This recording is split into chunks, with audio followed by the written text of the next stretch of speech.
Hello friend, mix universal ચેનલમાં તમારું સ્વાગત છે। આજે આપણે નવી એપ પર્સનલ લોન વિશેની માહિતી મેળવશું।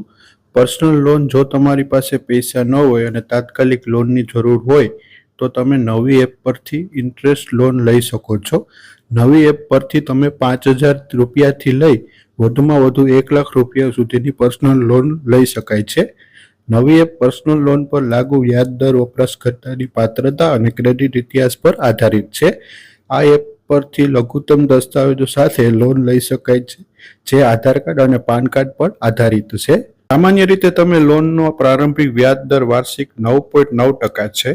જો તમને લોનની જરૂર હોય તો તમારે નવી એપ પર્સનલ લોન વિશે વિગતવાર માહિતી મેળવવી જોઈએ, જે આ લેખમાં ઉપયુક્ત છે। અહીં તમને ખબર પડશે કે નવી એપ પર્સનલ લોન શું છે, તેની યોગ્યતા માપદંડ શું છે, જરૂરી દસ્તાવેજો શું છે અને નવી એપ પર્સનલ લોન માટે ઓનલાઈન અરજી કેવી રીતના કરવી। નવી એપ પર્સનલ લોન શું છે? નવી એપ પર્સનલ લોન એક એવું પ્લેટફોર્મ છે જે યુઝર્સને ₹1 લાખ સુધીની પર્સનલ લોન આપે છે।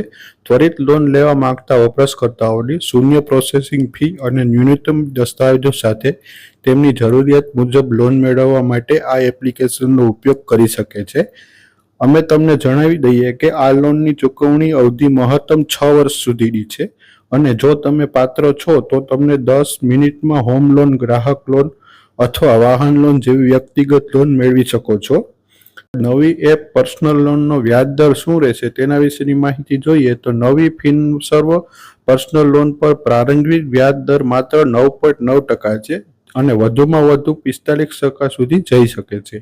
અમે તમને જણાવવા માંગીએ છીએ કે નવી એપ પર્સનલ લોનનો વ્યાજ દર પણ અરજદારની યોગ્યતા પર આધાર રાખે છે। વ્યાજદર અરજદારની job profile, credit score, loan payment record, માસિક આવક, ઉંમર વગેરે જેવા પરિબળોનું મૂલ્યાંકન કરી નક્કી કરવામાં આવે છે। નવી એપ પર્સનલ લોનનો બેનિફિટ શું છે તેના વિશેની માહિતી જોઈએ તો નવી એપ પર્સનલ લોન હેઠળ મહત્તમ 1 લાખ રૂપિયા સુધીની લોન આપી શકાય છે। ત્યારબાદ યુઝર્સ 10 મિનિટમાં પર્સનલ લોન મેળવી શકે છે અને આરબીઆઈ અને એનસીબીસી દ્વારા મંજૂરી આપવામાં આવી છે। આમાંથી લોન લેવાની પ્રક્રિયા આધાર કાર્ડ અને પાન કાર્ડ પર આધારિત છે। નવી એપ પર્સનલ લોન હેઠળ કન્ઝ્યુમર લોન, વાહન લોન અને હોમ લોન લઈ શકાય છે। નવી પર્સનલ લોન માટે કોઈ પ્રોસેસિંગ ફી લેવામાં આવતી નથી। નવી એપ પર્સનલ લોન વ્યાજ દર માત્ર 9.9%થી શરૂ થાય છે।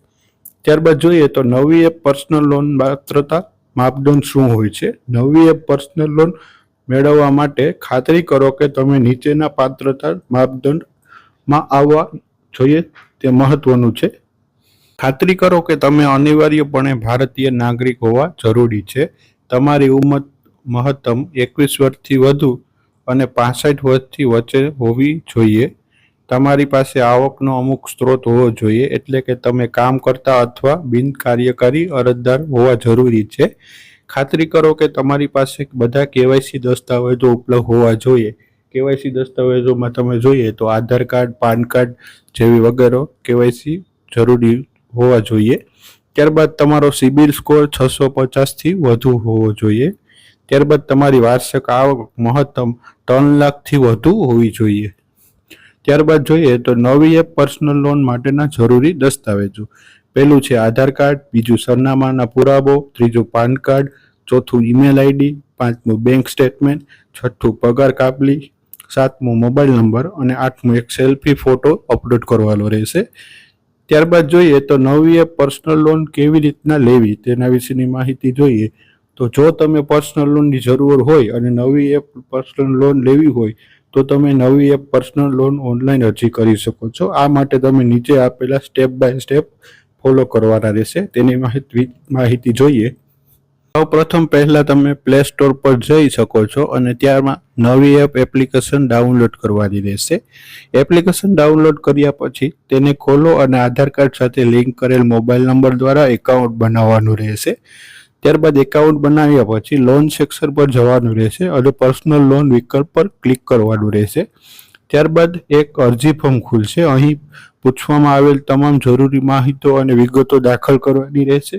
ત્યારબાદ મૂળભૂત વિગતો આપ્યા પછી મહત્વપૂર્ણ કેવાયસી દસ્તાવેજો અપલોડ કરવાના રહેશે। ત્યારબાદ આ પ્રક્રિયા પૂર્ણ કર્યા પછી તમારા દસ્તાવેજોની ચકાસણી કાર્ય પૂર્ણ થઈ જશે અને જો તમે બધા દસ્તાવેજો સાચા અપલોડ કર્યા હશે તો તમારા બેંક એકાઉન્ટમાં પૈસા ટ્રાન્સફર થઈ જશે.